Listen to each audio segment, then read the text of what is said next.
Hello students, आज हम लोग स्टार्ट कर रहे हैं class 12th chemistry chapter number 10 that is haloalkane and हेलोवरीन्स।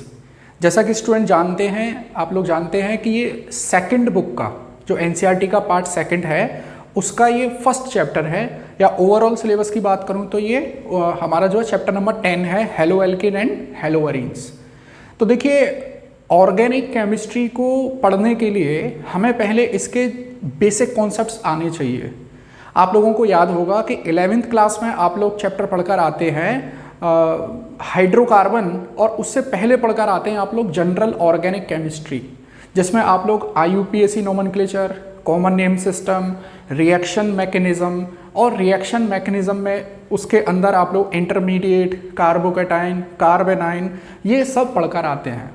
Actually organic chemistry पढ़ने का तो सीक्वेंस यही है कि हम लोग सबसे पहले GOC कंप्लीट करें, जनरल ऑर्गेनिक केमिस्ट्री को कंप्लीट करें, जिसमें ये सारी मैकेनिज्म और ये सारे कॉन्सेप्ट हम लोग पढ़ते हैं। उसके बाद हम लोग आते हैं इस पर हेलो एल्केन एंड हेलोवरीन्स पर।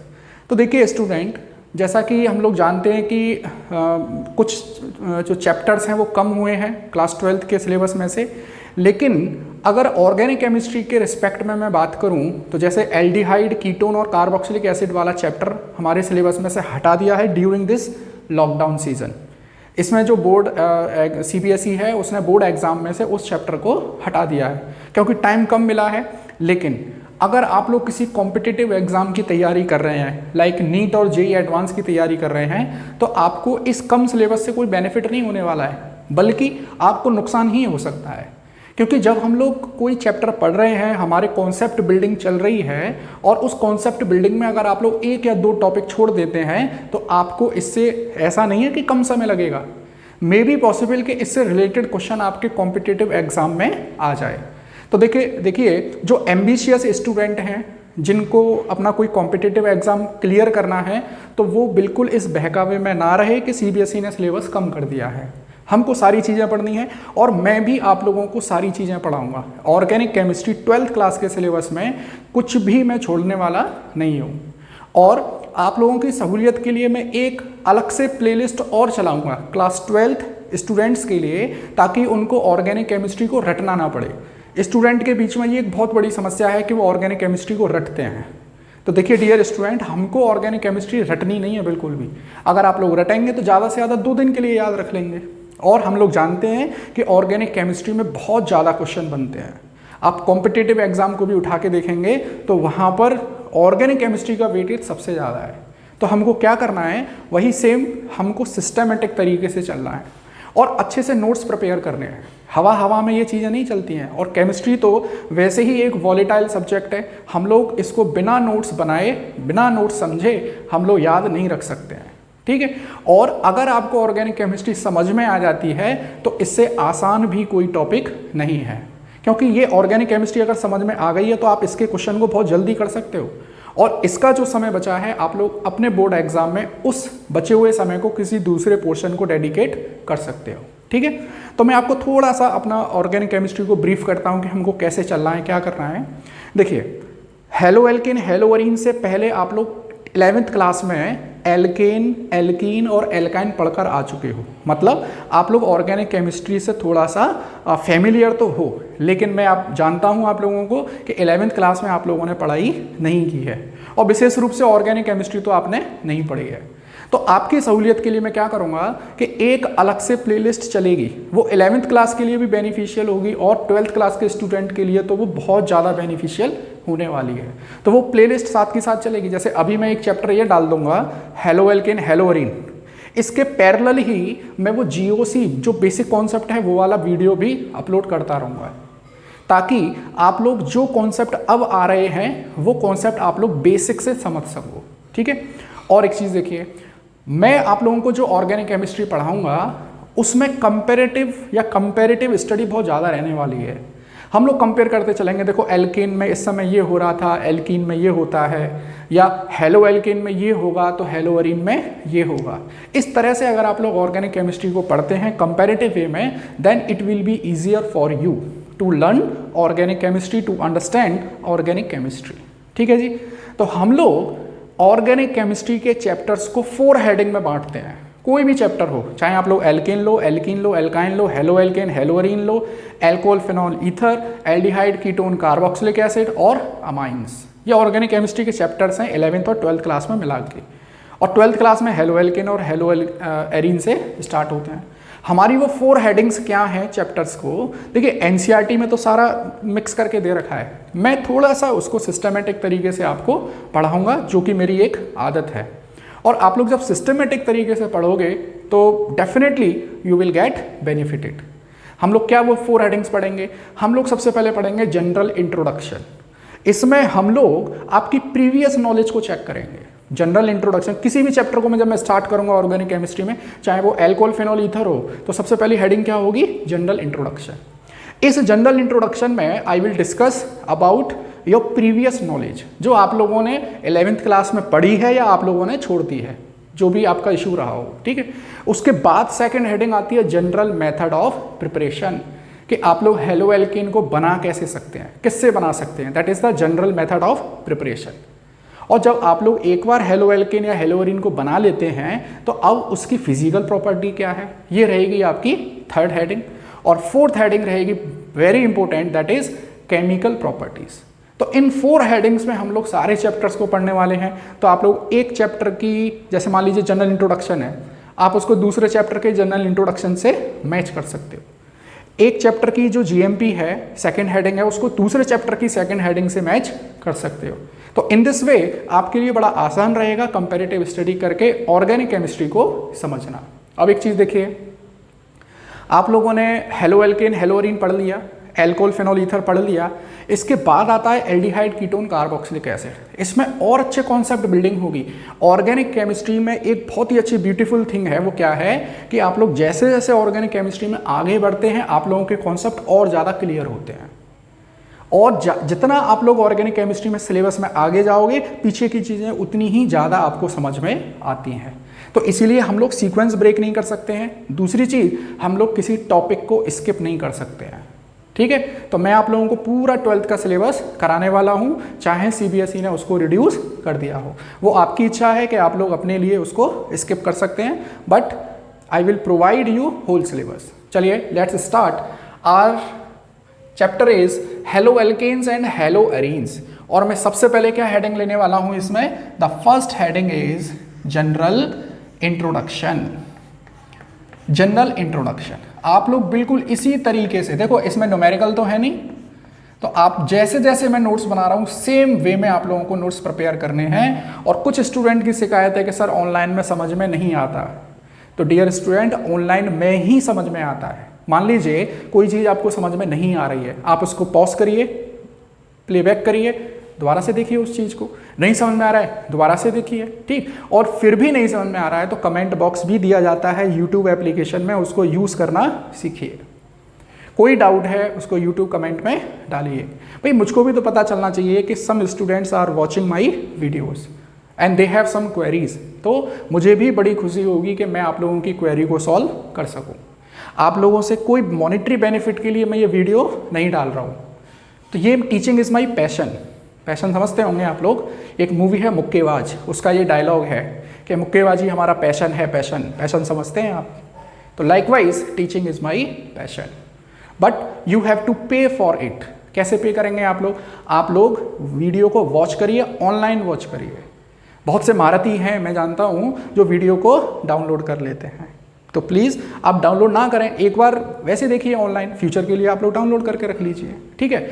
और अगर आपका कोई सजेशन है, आपका कोई फीडबैक है, देन आप लोग उसको पुट कर सकते हैं कमेंट बॉक्स में, तो ये मेरे लिए बड़े हर्ष की बात होगी। चलिए, तो फर्स्ट हेडिंग है dear student, what is general introduction. तो जनरल इंट्रोडक्शन में क्या करते हैं, देखिए सबसे पहले मैं आपको हेलो एल्केन और हेलो एरीन बने कैसे हैं, क्या है ये, इनके बारे में आपको इंट्रोड्यूस करता हूं। Halo alkane and hello arene. चलिए अब देखिए, हेलो आप लोग बहुत अच्छे से जानते हैं, हेलो एल्केन 2 टर्म से मिलकर बना है, हेलो एरीन 2 टर्म से मिलकर बना है, halo plus alkane. Halo means halogen, halogen atom को कैसे डिनोट करते हैं, एक्स से। तो ये एक्स क्या हो सकता है, फ्लोरीन, क्लोरीन, ब्रोमीन और आयोडीन। पीरियोडिक टेबल में ग्रुप 17 एलिमेंट्स हैं जिसको हम लोग हैलोजन बोलते हैं। ठीक है, आगे बढ़ते हैं। एल्केन क्या है, बहुत अच्छे से जानते हैं आप लोग, 11वीं क्लास में पढ़कर आए हैं। CnH2n+2। तो इसका मतलब क्या है कि haloalkane basically halogen derivative of alkane. मैं यहां पे क्या लिख सकता हूं कि they are halogen derivative of alkane. ठीक है, धीरे धीरे बढ़ेंगे आगे, कोई जल्दी नहीं है मुझको, आपको भी नहीं होनी चाहिए। तो हैलोजन डेरिवेटिव ऑफ एल्केन, अब इसको समझिए। मान लीजिए मेरे पास एक एल्केन है CH3 मैं CH3 को ऐसे लिख सकता हूं, कोई दिक्कत तो नहीं है किसी को। CH3CH2H मैंने ऐसे लिख दिया। ये जो है भाई ये बॉन्ड को रिप्रेजेंट कर रहा है, माइनस नहीं है, C-H मत पढ़ लेना इसको। CH3 single bond, CH2 single bond hydrogen.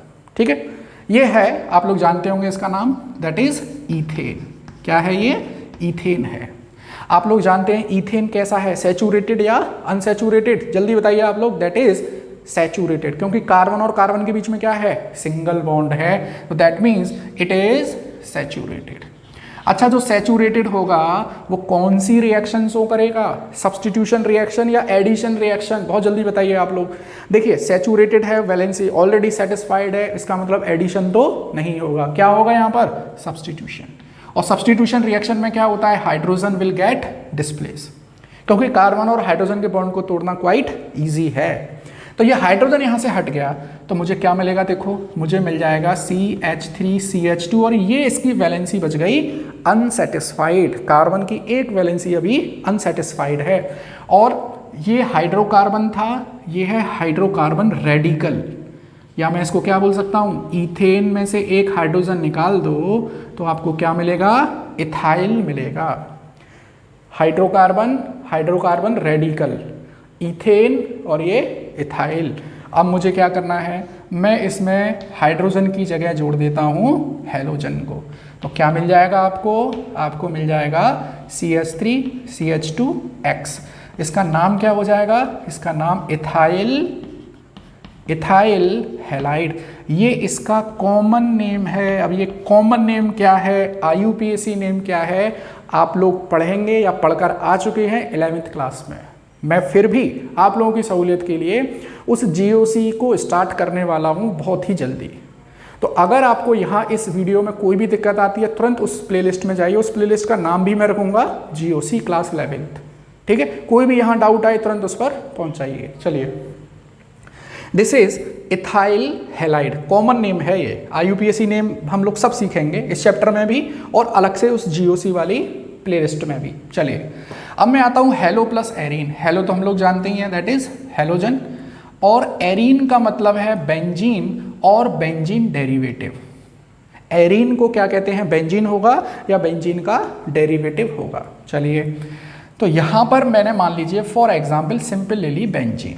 This is benzene, और बेंजीन का फॉर्मूला तो आप लोग बहुत अच्छे से जानते ही हैं, C6H6। ठीक है, अब मुझे क्या करना है sir?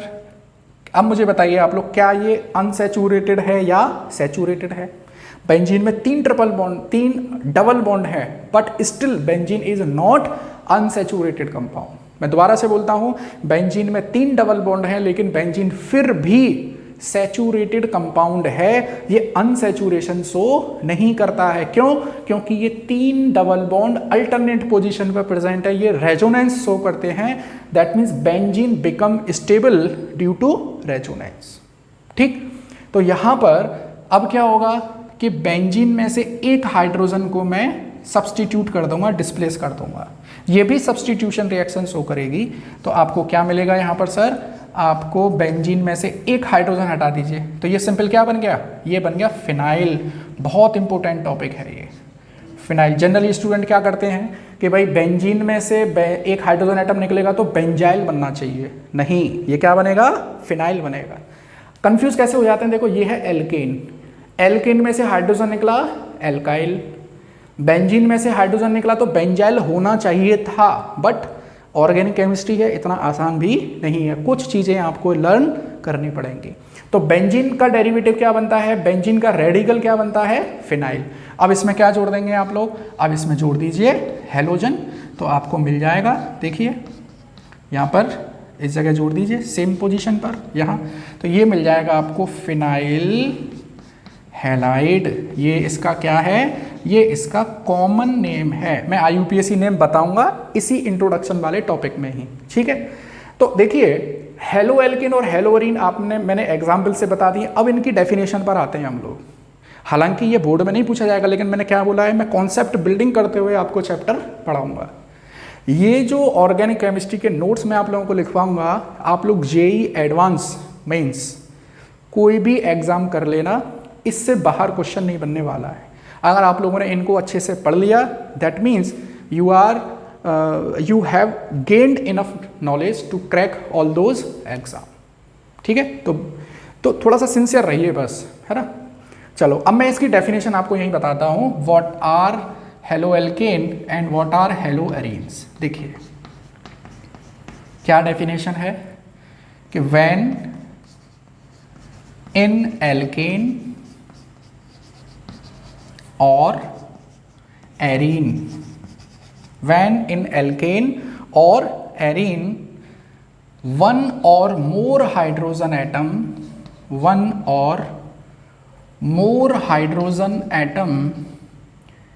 replaced by one or more halogen atoms,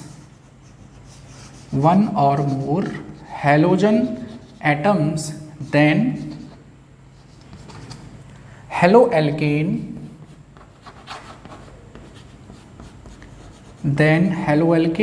and haloarenes are formed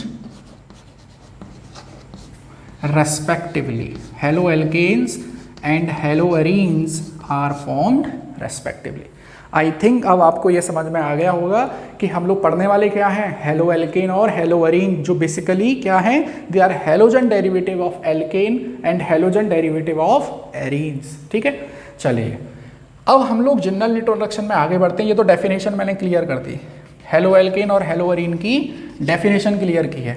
अब देखो क्लासिफिकेशन में भी मैं 2 सेक्शन बनाता हूँ। ए सेक्शन में हम लोग पढ़ने वाले हैं क्लासिफिकेशन,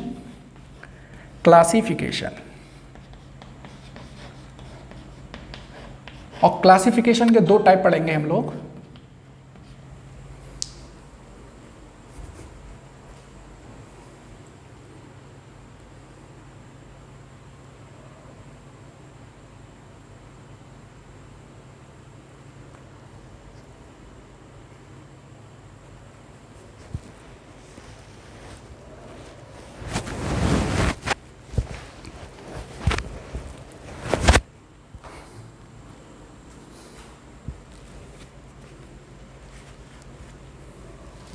चलिए तो क्लासिफिकेशन में A.1 है on the basis of carbon atom, on the basis of carbon atom, ठीक है जी।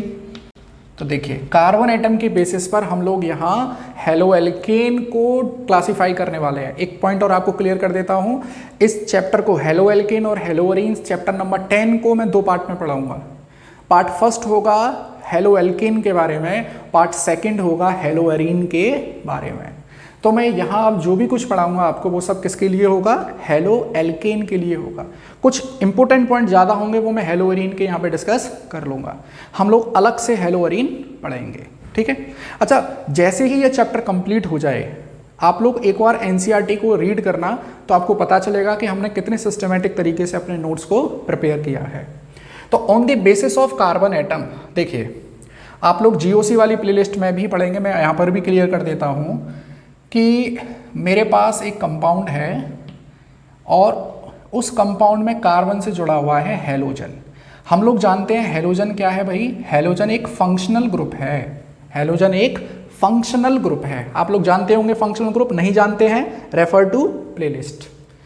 अब अगर इस कार्बन एटम से, अब समझना ध्यान से सुनना एक एक बात को, हेलोजन एक फंक्शनल ग्रुप है, फंक्शनल ग्रुप के जो जस्ट बगल वाला कार्बन है उसको बोलते हैं अल्फा कार्बन, और अल्फा कार्बन से अगर लगातार डायरेक्टली अगर 3 एल्काइल ग्रुप जुड़े हुए हैं, एल्काइल ग्रुप आप लोग जानते होंगे, एल्काइल ग्रुप का मतलब है ग्रुप ऑफ कार्बन एटम्स। अगर सिंगल कार्बन एटम प्रेजेंट है तो हम उसको सिंपल कार्बन एटम बोल देते हैं, लेकिन ऐसा भी तो हो सकता है एक से ज़्यादा कार्बन एटम जुड़े हुए यहाँ पे, जैसे CH2 CH3 CH2 CH2 CH2 CH3 कुछ भी प्रेजेंट हो सकता है।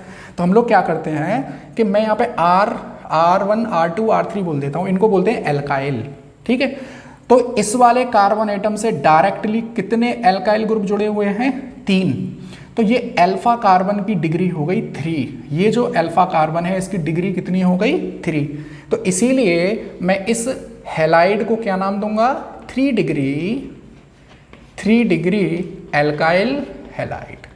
और 3 डिग्री को ही क्या बोलते हैं? टर्शरी। आप लोग जानते होंगे, आपको याद तो आ रहा होगा, ये टर्शरी एल्काइल हैलाइड, ठीक है जी, tertiary alkyl halide.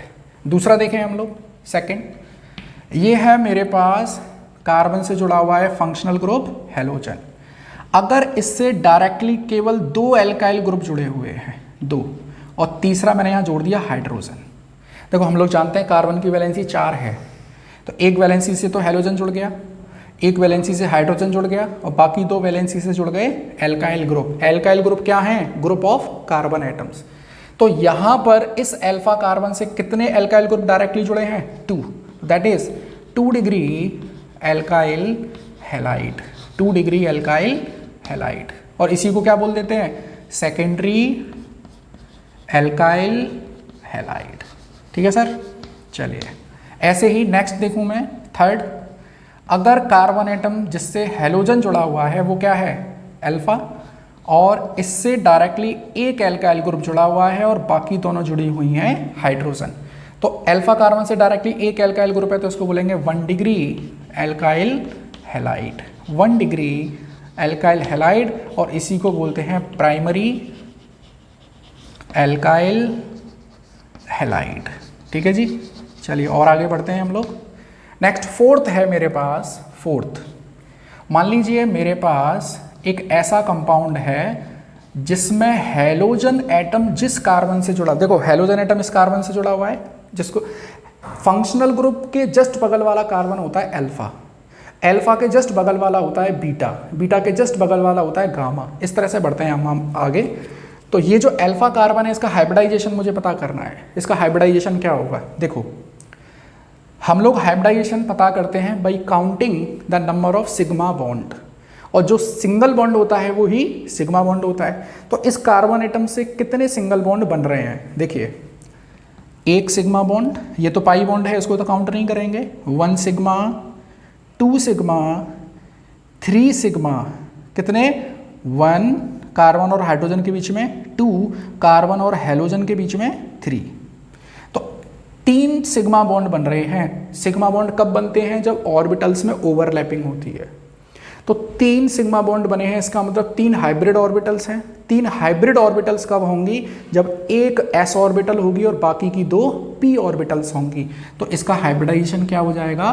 sp2। When functional group is directly attached to the sp2 carbon atom, ये फंक्शनल ग्रुप क्या है? हैलोजन। तो when halogen is directly attached to sp2 hybridised carbon atom, then it is known as vinyl halide. ध्यान से पढ़ लेना, सुन लेना। अगर halogen atom directly sp2 hybridised carbon atom से जुड़ा है तो हम उसको बोलते हैं विनाइल हैलाइड। अगर किसी को डाउट है तो देखो एक बार और बताता हूँ। जैसे मैंने लिखा CH2 डबल बॉन्ड C, यहाँ पर हाइड्रोजन और यहाँ पर halogen, 1 sigma bond, 2 sigma bond, 3 sigma bond. 3 sigma bond है तो मतलब 3 हाइब्रिड ऑर्बिटल, तो इसका मतलब एक तो s होगी ही और बाकी की 2 क्या होंगी? p orbital. तो कुल मिला के क्या हाइब्रिडाइजेशन होगा? sp2 hybridisation. अगर 4 सिग्मा बॉन्ड होंगे तो 1s और 3 p हो जाएंगी। और ऑर्गेनिक केमिस्ट्री में कार्बन का जो हाइब्रिडाइजेशन है वो sp हो सकता है, sp2 हो सकता है और sp3 हो सकता है। चलिए, तो ये थे मेरे pass on the basis of carbon atom. अभी आगे और पढ़ते हैं हम लोग। 5th पर आते हैं हम लोग। देखिए, मैं एक कंपाउंड लिखता हूँ CH2 double bond CH this is CH2 and this is halogen. देखिए हेलोजन जिस कार्बन एटम से जुड़ा हुआ है उसको क्या बोलते हैं? अल्फा। अल्फा के बगल वाला कार्बन क्या होता है? बीटा। बीटा के बगल वाला कार्बन क्या होता है? गामा। तो जो अल्फा कार्बन एटम है मुझे इसका हाइब्रिडाइजेशन पता करना है। हाइब्रिडाइजेशन का रूल मैंने आपको बताया ही है, just count the number of sigma bond. देखो 1 सिग्मा बॉन्ड, ये जो 2 हाइड्रोजन जुड़े हुए हैं तो 1 sigma bond, 2 sigma bond, 3 sigma bond और ये 4 सिग्मा बॉन्ड। जिसको सिग्मा बॉन्ड काउंटिंग में दिक्कत आ रही है वो इस मॉलिक्यूल को स्ट्रक्चरल फॉर्मूला बना दे इसका। इस वाले कार्बन से देखो, इस वाले कार्बन को मैं यहाँ बनाऊँ, इस वाले कार्बन को देखो, कार्बन ये सिंगल बॉन्ड, ये 2 हाइड्रोजन ये रहे और एक हेलोजन, ठीक है। तो देखो 1 सिग्मा, 2 सिग्मा, 3 सिग्मा और 4 सिग्मा। तो इस वाले कार्बन का हाइब्रिडाइजेशन क्या आ गया? sp3।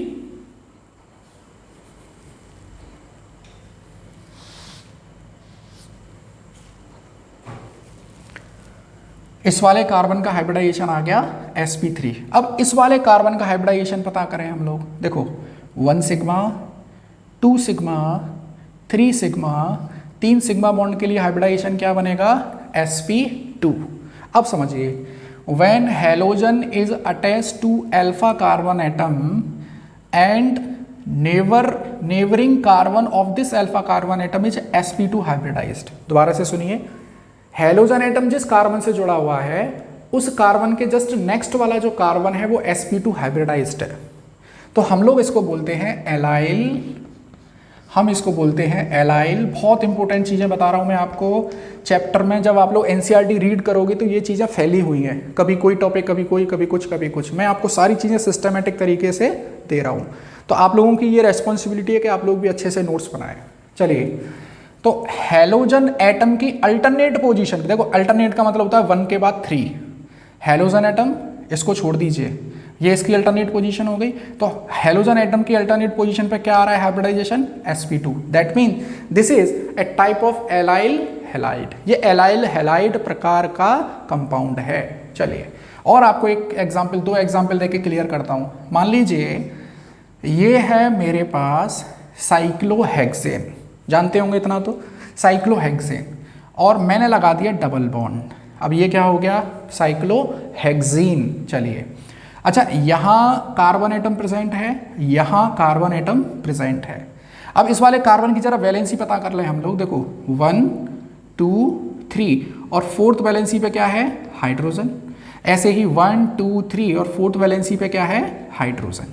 समझ में आ रहा है आप लोगों को? This is cyclohexene. चलिए, अब क्या करूं मैं? इस हाइड्रोजन को हटा दूं और यहां पर लगा दूं हेलोजन। हाइड्रोजन को हटाकर क्या लगा दूं? हेलोजन। अब हेलोजन जिस कार्बन एटम से जुड़ा हुआ है उस कार्बन एटम को क्या बोलते हैं सर? अल्फा। और अल्फा कार्बन का अगर मैं हाइब्रिडाइजेशन पता करूं तो उसका क्या रूल है कि count the sigma bond. Sigma bond की काउंटिंग करिए, 1 sigma bond, 2 sigma bond, 3 sigma bond. तो इस वाले कार्बन का हाइब्रिडाइजेशन क्या आ गया? sp2 आ गया। ठीक है, तो इसका मतलब ये किस प्रकार का हैलाइड हो गया? ये हो गया विनाइल टाइप का हैलाइड। किस प्रकार का? विनाइल टाइप का, क्योंकि यहां भी halogen atom directly sp2 hybridised carbon atom से जुड़ा हुआ है। तो मैं क्या लिख दूंगा यहां? It is type of vinyl halide. It is a type of vinyl halide. चलिए, अगला मैं एग्जाम्पल लेता हूं। ये था साइक्लोहेक्सेन, ये है साइक्लोहेक्सीन। इस वाले कार्बन एटम को मैंने दिखा देता हूं ऐसे, और यहां भी कार्बन एटम प्रेजेंट है। ठीक है, इस वाले कार्बन एटम से देखो 1 सिग्मा बॉन्ड, 2 सिग्मा बॉन्ड, और बाकी की 2 वैलेंसी से कौन जुड़े हुए हैं? हाइड्रोजन। और मैं एक हाइड्रोजन एटम को हटा के यहां लगा देता हूं हेलोजन। ठीक है, अब इस वाले कार्बन का हाइब्रिडाइजेशन पता करो, क्योंकि हेलोजन एटम जिस कार्बन से जुड़ा हुआ है उसको क्या बोलते हैं सर? उसको बोलते हैं अल्फा। अब इस वाले कार्बन एटम को देखो, 1 sigma bond, 2 sigma bond, 3 sigma bond, 4 sigma bond. इस वाले कार्बन का हाइब्रिडाइजेशन हो गया sp3। समझ में आ रहा है? अब इस वाले कार्बन को देखो, 1 2 3 और यहाँ पर 4th वैलेंसी को कौन सेटिस्फाई कर रहा है? Hydrogen atom. अब सिंगल बॉन्ड को काउंट करो जरा, इस वाले कार्बन एटम के सिंगल बॉन्ड 1 2 3 और 3 सिग्मा बॉन्ड के लिए हाइब्रिडाइजेशन क्या बनता है? sp2। अब देखिए, हैलोजन एटम जिस कार्बन से जुड़ा है उसका हाइब्रिडाइजेशन है sp3 और उसके बगल वाले कार्बन का हाइब्रिडाइजेशन क्या है sp2। तो ये किस प्रकार का बन गया, ये एलाइल प्रकार का बन गया, type of allyl halide, type of allyl halide. अगर चीज़ें समझ में नहीं आ रही हैं, एक सेपरेट रूम में जाइए, कान में लीड लगाइए, मोबाइल को सामने रखिए और ध्यान से सुनिए चीज़ों को। अच्छा, मैं जो चीज़ें पढ़ा रहा हूँ वही चीज़ें आपको किताब में भी मिलेगी और अदर यूट्यूब चैनल्स पर भी मिलेगी। तो ऐसा नहीं है कि आपकी समझ में नहीं आ रहा है तो सामने वाला टीचर पता नहीं क्या पढ़ा रहा है। तो अपने आप पर वर्क करिए, सामने वाली चीज़ें समझ में आएंगी। चलिए अब देखो 8th लेता हूँ मैंने बना दिया बेंजीन, ये बेंजीन बना दिया मैंने, ठीक है। हम लोग जानते हैं बेंजीन में C6H6 फॉर्मूला होता है, हाइड्रोजन हाइड्रोजन हाइड्रोजन हाइड्रोजन, और एक हाइड्रोजन हटा के मैंने लगा दिया X, समझ रहे। और यहाँ पे कार्बन एटम है मुझे पता है और यहाँ भी कार्बन एटम है मुझे पता है। अब हैलोजन एटम जिस कार्बन एटम से जुड़ा हुआ है उसका जरा हाइब्रिडाइजेशन पता करो, 1 2 3, इसका हाइब्रिडाइजेशन क्या है sp2।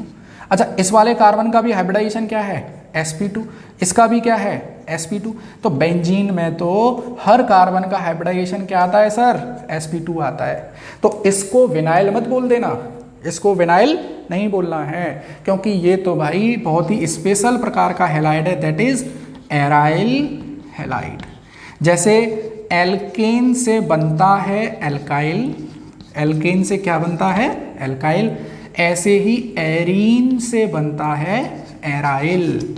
अगर मैं एरीन की जगह बेंजीन लिख देता हूं तो बेंजीन से क्या बनेगा, बेंजाइल नहीं, फिनाइल। अभी बताया था थोड़ी देर पहले। तो बेंजीन से क्या बनता है, फिनाइल। या तो आप इसको कॉमन नेम में एराइल हैलाइड बोल दीजिए या एराइल की जगह फिनाइल वर्ड भी यूज कर सकते हैं। समझ में आया आप लोगों के। तो देखिए सर ये था पूरा। चलो एक और बता देता हूँ एग्जाम्पल, समझ में आ ही जाएगा आप लोगों के। 9th मान लीजिए मैंने लिया ये बेंजीन, और या मैं इसको बोल सकता हूँ कि ये साइक्लिक चेन है या एराइल है। मैंने इससे जोड़ दिया CH2 और एक लगा दिया हैलोजन एटम। तो इस वाले ग्रुप को मैं क्या बोलता हूँ, एराइल। इसको क्या बोलता हूँ, एल्काइल, ठीक है। और ये तो हैलोजन है ही, तो हम लोग इसको मिला जुला के क्या बोल देते हैं, हम बोल देते हैं एराइल एल्काइल हैलोजन डेरिवेटिव या एराइल एल्काइल हैलाइड, ऐसे बोल दीजिए इसको कॉमन नेम की तरह। चलिए अच्छा, अगर मैं इसका टाइप बताऊं तो हैलोजन एटम जिस कार्बन से जुड़ा है वो क्या है, अल्फा। और अल्फा का हाइब्रिडाइजेशन पता करूं तो क्या है, sp3, ठीक है। और sp3 की बगल वाले कार्बन का हाइब्रिडाइजेशन क्या है, sp2। या सिंपल इसको भी छोड़ दीजिए, इस पूरे का नाम होगा बेंजाइल हैलाइड, बेंजाइल हैलाइड। अब थोड़ा कंफ्यूज मत होना आप लोग, कैसे, बेंजीन से बनता है फिनाइल, और ये जो मैंने लिखा है एक्चुअली में ये है टोल्यूइन, ये टोल्यूइन है CH3, ये टोल्यूइन है। और टोल्यूइन में से एक हाइड्रोजन एटम अगर मैं हटा देता हूँ ये, तो यहाँ पे CH2 सिंगल बॉन्ड आ जाएगा, इसको बोलते हैं बेंजाइल। और बेंजाइल में अगर मैंने एक हैलोजन लगा दिया तो ये बन जाएगा बेंजाइल हैलाइड। कोई भी पॉइंट छोड़ना नहीं है, सब चीज़ें इंपॉर्टेंट हैं। ऑर्गेनिक केमिस्ट्री में अगर एक चीज़ छोड़ी तो आगे की 2 चीज़ें समझ में नहीं आने वाली हैं आपको। तो हमको क्या करना है, थोड़ा सा पेशेंस रखना है, थोड़ा सा स्मार्ट वर्क भी करना है। अगर आप लोग कोई बुक पढ़ने लग जाएंगे, रिफ्रेशर पढ़ने लग जाएंगे, तो इसी चीज़ को समझने के लिए 3 दिन लगेंगे आपको, ठीक है। तो अपने टाइम का स्मार्टली यूज़ करिए, इधर उधर मत भागिए, एक जगह रहिए, ठीक है। तो ये था सर क्लासिफिकेशन में A.1 on the basis of carbon atom. अब हम लोग पढ़ने वाले A.2 on the basis of halogen atom. तो देखिए स्टूडेंट, हम लोग आते हैं A.2 on the basis of number of halogen atom, number of halogen atom. इस बेसिस पर हम लोग हैलोजन डेरिवेटिव को क्लासीफाई करते हैं। कैसे, देखिए, अगर किसी कंपाउंड में केवल एक हैलोजन एटम प्रेजेंट है, केवल 1 हैलोजन एटम, 1, ठीक, तो हम लोग इसको बोलते हैं मोनोहैलाइड, मोनोहेलाइड। अगर किसी कंपाउंड में दो प्रेजेंट हैं, RCH2 CHX, देखो ये है डाइहेलाइड। एक कंपाउंड में कितनी हैलोजन है? दो हैलोजन है, और दोनों हैलोजन सेम कार्बन एटम पर प्रेजेंट हैं, एक ही कार्बन एटम पर प्रेजेंट हैं दोनों हैलोजन एटम। तो हम लोग इसको क्या बोलेंगे? हम लोग इसको बोलेंगे जेमिनल डाइहेलाइड। चलिए एक और ऑप्शन बन सकता है इसका कि मान लीजिए लगातार कार्बन एटम पर दो हैलोजन एटम प्रेजेंट हैं, ये भी तो पॉसिबिलिटी है। तो हम लोग इसको बोलेंगे विसिनल डाइहेलाइड। बहुत इंपॉर्टेंट है, कोई चीज़ छोड़ नहीं सकते हैं आप लोग, विसिनल डाइहेलाइड। अच्छा कोई बोलेगा कि सर ऐसा भी तो पॉसिबल है, एक छोड़कर एक प्रेजेंट हो, बिल्कुल पॉसिबल है। ठीक, तो हम लोग इसको क्या बोल देंगे? 1,3 डाइहेलाइड। कोई बोलेगा सर दो छोड़ के लिख देंगे, बिल्कुल 1,4 डाइहेलाइड।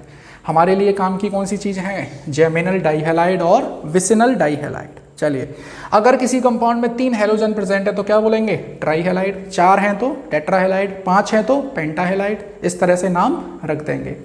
तो देखिए ये हमने जनरल इंट्रोडक्शन में ए हेडिंग कंप्लीट कर दी अबाउट दी क्लासिफिकेशन। अब बी हेडिंग में हम लोग पढ़ने वाले हैं कॉमन नेम और IUPAC नेम, क्योंकि 11th में मुझे पता है आप लोग पढ़कर नहीं आए हैं। तो ये कॉमन नेम और देखो हेलोएल्किन और हेलोअरीन से रिलेटेड जो एग्जाम्पल है, जो एग्जाम में पूछे गए हैं, मैं केवल वही डिस्कस करूंगा। IUPAC का जो डिटेल्ड एक्सप्लेनेशन है वो मिलेगा 11th क्लास की GOC की जो प्लेलिस्ट होगी, उसमें आप लोगों को IUPAC का टॉपिक बहुत डिटेल में मिलेगा। ठीक है, तो यहाँ तो मैं अपना काम चलाऊंगा एक पर्टिकुलर लिमिटेड एग्जाम्पल से। तो बी है मेरे पास नोमेनक्लेचर।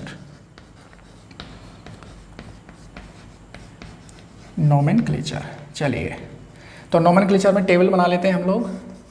टेबल की फर्स्ट हेडिंग है कंपाउंड, ठीक। दूसरा है कॉमन नेम,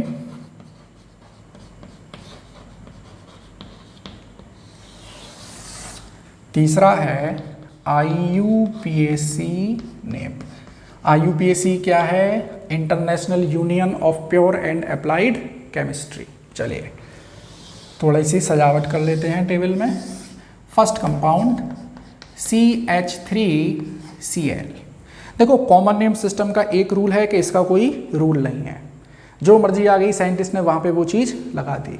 तो इसीलिए कॉमन नेम सिस्टम एग्जाम में आप लोगों से पूछा जाने वाला नहीं है। जैसे CH3Cl दे दिया आपको, कभी नहीं पूछेगा कि इसका कॉमन नेम बताइए। लेकिन जब वो लैंग्वेज पूछेगा वो ऐसे पूछ सकता है कि what happens when methyl chloride is treated with compound X, then what will be the product. तो हम लोगों को पढ़ने तो दोनों हैं, लेकिन कॉमन नेम सिस्टम आप लोगों को लैंग्वेज में पूछा जाएगा, आपसे उसका नामकरण नहीं कराया जाएगा। चलिए मैं आता हूँ पहले IUPAC नेम पर। IUPAC के कुछ बेसिक रूल हैं, बेसिक प्रिंसिपल हैं, वो मैं यहाँ पे बिल्कुल डिस्कस नहीं करूँगा, नहीं तो ये वीडियो हो जाएगा कम से कम 2.5 घंटे का। हम लोग वो अलग से प्लेलिस्ट है वहाँ पढ़ेंगे। तो देखिए हमारा काम है parent carbon chain. Parent carbon chain में कितने कार्बन एटम हैं? 1। उसका क्या नाम आ जाएगा? मैथ। और हम लोग जानते हैं कि ये जो हैलोजन है तो फंक्शनल ग्रुप, लेकिन फंक्शनल ग्रुप में भी सबसे वीक वाला फंक्शनल ग्रुप है, और इसका हम लोग सब्स्टिट्यूएंट यूज़ करते हैं। सब्स्टिट्यूएंट थोड़ा सा हिंट दे देता हूँ, कुछ लोगों का बड़ी दिक्कत आएगी नहीं तो। जैसे हम लोग लिखते हैं सबसे पहले रूट वर्ड। IUPAC नोमेनक्लेचर में हम लोग क्या लिखते हैं? Root word. रूट वर्ड के आगे हम लोग लिखते हैं प्रीफिक्स और पीछे लिखते हैं सफिक्स। ठीक है जी। सफिक्स दो प्रकार के हैं, प्राइमरी सफिक्स और सेकेंडरी सफिक्स। प्रीफिक्स यूज किया जाता है सब्स्टिट्यूएंट्स के लिए। सब्स्टिट्यूएंट्स क्या होते हैं? जो पेरेंट कार्बन चेन में इंक्लूड नहीं किए जाते हैं। रूट वर्ड किसका होता है? पेरेंट कार्बन चेन का रूट वर्ड होता है। प्राइमरी सफिक्स क्या होता है? जो टाइप ऑफ बॉन्ड को दिखाता है, ठीक है। और सेकेंडरी सफिक्स क्या होता है? जो फंक्शनल ग्रुप के नाम को बताता है, फंक्शनल ग्रुप के। ठीक है, डिटेल में अलग से पढ़ेंगे इसको। देखिए IUPAC नेम हो गया, हेलोजन है तो फंक्शनल ग्रुप, लेकिन क्या यूज करेंगे इसका? प्रीफिक्स। सब्स्टिट्यूएंट के लिए क्या यूज करते हैं? प्रीफिक्स यूज करते हैं। प्रीफिक्स क्या होगा? क्लोरो। रूट वर्ड में एक कार्बन एटम है मैथ, सिंगल बॉन्ड आ रहा है एन। फंक्शनल ग्रुप के लिए मैंने क्या यूज किया यहाँ पर, प्रीफिक्स क्लोरोमीथेन। कॉमन नेम क्या होगा, देखो मीथेन से बन गया है मिथाइल, मिथाइल क्लोराइड, ये इसका कॉमन नेम है। दूसरा देखें हम लोग, मान लीजिए मैंने बनाया CH3 CH2 और Cl। IUPAC नेम क्या होगा, देखो क्लोरो, पेरेंट कार्बन चेन में कितने कार्बन एटम हैं 2 एथ, कार्बन कार्बन के बीच में सिंगल बॉन्ड है तो एन, क्लोरो इथेन। कॉमन नेम क्या होगा, इथाइल क्लोराइड, इथाइल क्लोराइड। ठीक, थर्ड बार आ जाइए, ये मैं वो सारे एग्जाम्पल बता रहा हूँ आपको जो बोर्ड में या आपकी NCERT में कहीं ना कहीं आपसे पूछे गए हैं। चलिए तीसरा मैं लिखता हूँ CH3 CH2 CH2 और ये Cl। IUPAC नेमिंग करते हैं। सबसे पहला काम क्या रहता है, पेरेंट कार्बन चेन सेलेक्ट कर लो। पेरेंट कार्बन चेन में कितने कार्बन एटम हैं 3, तो क्या आ जाएगा भाई, रूट वर्ड आ जाएगा प्रॉप। ठीक, अब carbon chain, parent carbon chain में सिंगल बॉन्ड आ रहा है ANE, और ये क्या बन रहा है फंक्शनल ग्रुप। फंक्शनल ग्रुप का क्या यूज कर रहे हैं हम लोग, हेलोजन एक ऐसा फंक्शनल ग्रुप है जिसका प्रीफिक्स यूज करते हैं, और क्या आएगा वो क्लोरो, क्या आएगा वो क्लोरो। अच्छा एक चीज और याद रखना, जैसे ही पेरेंट कार्बन चेन में नंबर ऑफ कार्बन एटम 3 आते हैं, हम लोग पोजीशन देना शुरू कर देते हैं, ये नंबर 1, ये नंबर 2, ये नंबर 3, तो इसका नाम क्या हो जाएगा 1 chloropropane. IUPAC sorry common name पर आ जाइए।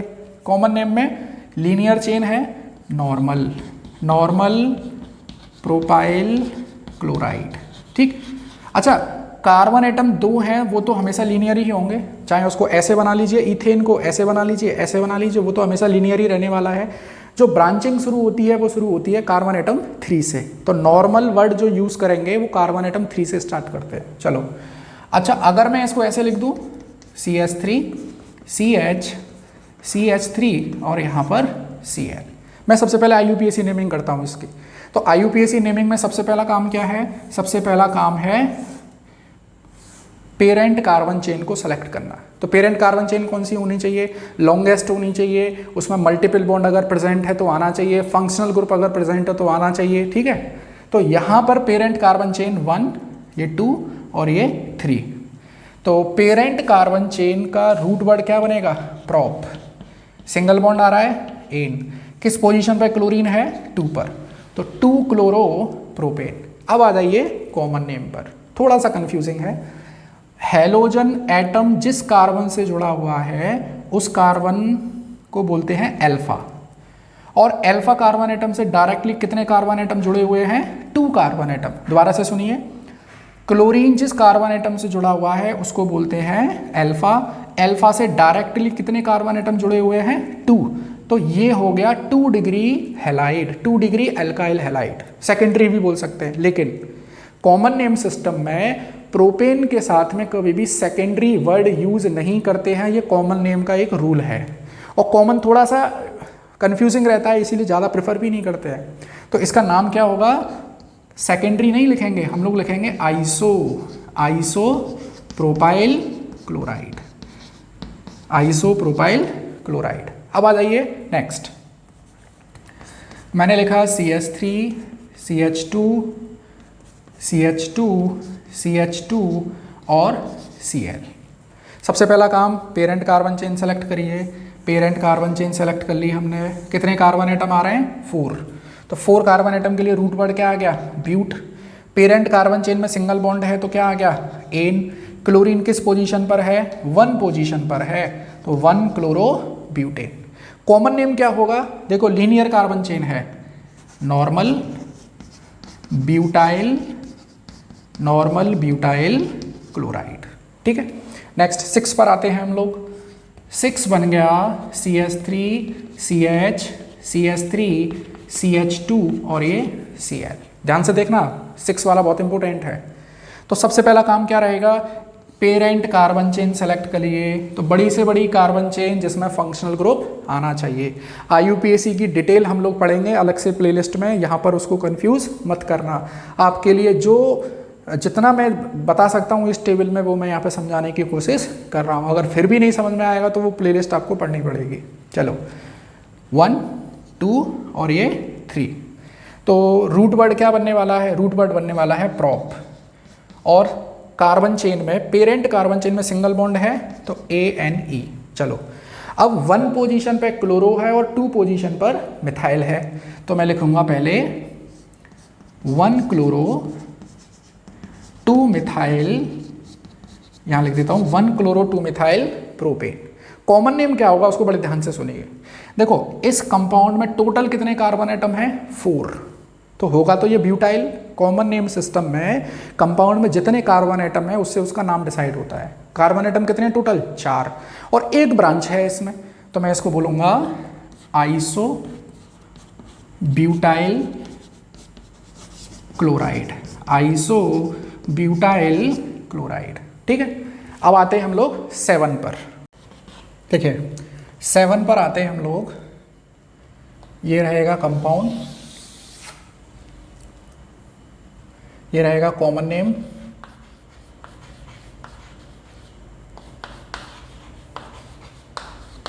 और ये रहेगा IUPAC नेम। चलिए तो 7 पे मैं लिखता हूँ, इधर बना लेता हूँ 7 बनेगा, देखो CH3 CH2 CH CH3 और यहाँ लगा दिया मैंने Cl। अब ध्यान से देखिए आप लोग कि सबसे पहले पेरेंट कार्बन चेन सेलेक्ट करें, तो पेरेंट कार्बन चेन सेलेक्ट कर ली, कितने कार्बन एटम आ रहे हैं, 4, तो रूट वर्ड क्या हो गया, ब्यूट। पेरेंट कार्बन चेन में सिंगल बॉन्ड आ रहा है ANE, ठीक है, और 2 पोजीशन पर आ रहा है क्लोरो, तो ये बन गया 2 क्लोरो ब्यूटेन। अब आ जाइए कॉमन नेम पर। क्लोरीन एटम जिस कार्बन से जुड़ा है उसको क्या बोलते हैं, अल्फा, और अल्फा कार्बन एटम से डायरेक्टली कितने कार्बन एटम जुड़े हुए हैं, ये देखो 1 और ये 2, तो ये हो गया secondary butyl chloride. Common name का एक ही रूल है कि इसका कोई रूल नहीं है। अब देखो यहाँ प्रोपेन के केस में जब मैं आइसोप्रोपाइल बता रहा था आपको, देखो हेलोजन एटम जिस कार्बन से जुड़ा है उसको अल्फा बोलते हैं, और अल्फा से डायरेक्टली 2 कार्बन एटम जुड़े हुए हैं, लेकिन इसको आइसो बोला है, सेकेंडरी नहीं बोला है। सेकेंडरी कहाँ बोला है, ब्यूटाइल के केस में। चलिए 8 मैंने बना दिया CH3 CH3 और ये X। तो सबसे पहला काम पेरेंट कार्बन चेन सेलेक्ट कर लो, ये कर ली। तो पेरेंट कार्बन चेन में कितने कार्बन एटम है सर, 3, तो प्रोपेन आने वाला है, ठीक है, और 2 पोजीशन पर 1 2 और ये 3, मैं X की जगह क्लोरो ले लेता हूँ, ठीक रहेगा। तो ये आ जाएगा, देखो 2 क्लोरो 2 मिथाइल, यहाँ जगह नहीं है तो मैं यहाँ लिख देता हूँ 2 क्लोरो 2 मिथाइल प्रोपेन, ठीक है। अब आइए देखो मैंने लिखा CH2 double bond CH Cl। अगर मैं इसका कॉमन नेम देना चाहूँ तो अभी थोड़ी देर पहले ही मैंने आपको क्लियर किया था, दैट इज विनाइल क्लोराइड।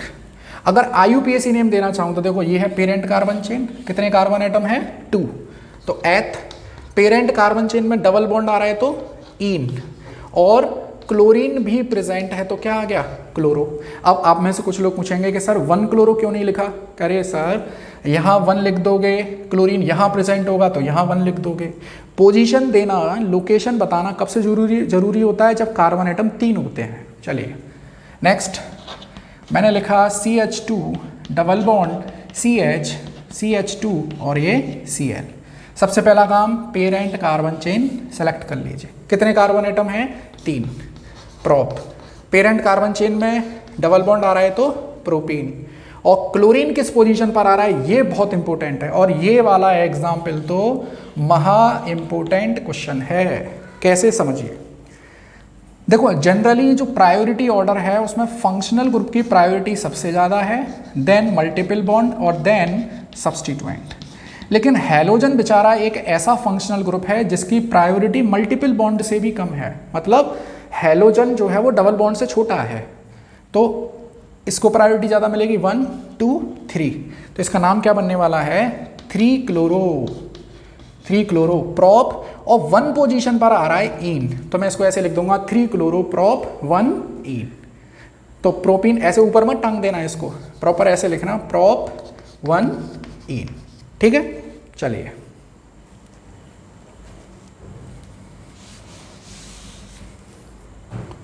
अब आते हैं 11th, मैंने लिख दिया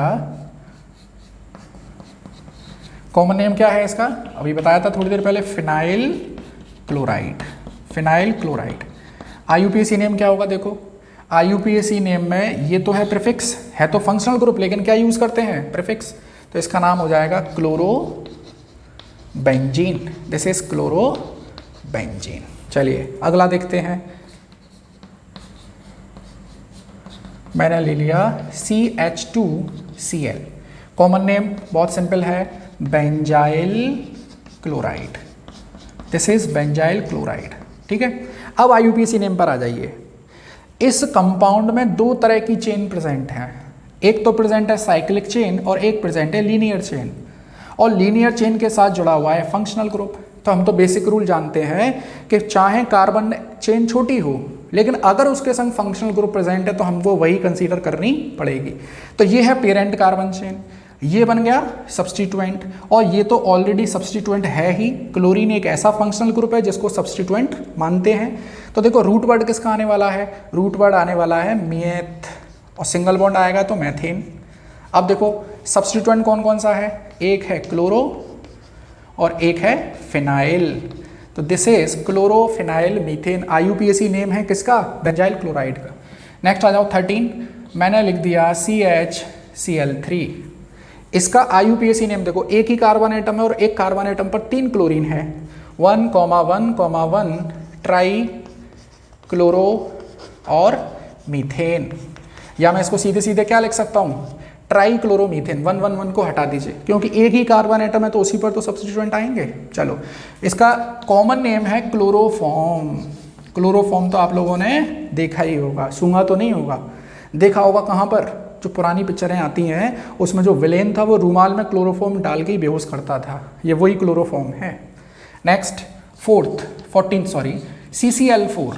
आईयूपीएसी नेम क्या होगा सर, 1,1,1,1 टेट्रा क्लोरोमीथेन, या सिंपल टेट्रा क्लोरो और मीथेन। ये हो गया इसका आईयूपीएसी नेम। कॉमन नेम पर आ जाओ, इसका एक कॉमन नेम तो देखो ये है, carbon tetra chloride, carbon tetra chloride. और इंडस्ट्री में इसको जो, या इसका इंडस्ट्रियल नेम है, इंडस्ट्रियल मार्केट में अगर लेने जाओगे तो इंडस्ट्रियल नेम से ही पहचाना जाएगा इसको। तो इंडस्ट्रियल नेम है इसका पायरीन, PYRENE, पायरीन। एक और नाम है इसका पर क्लोरोमीथेन, एक और नाम है ये पर क्लोरोमीथेन। ठीक है, कंफ्यूज करने के लिए आपको दे सकता है कि पर क्लोरोमीथेन का फॉर्मूला लिखिए।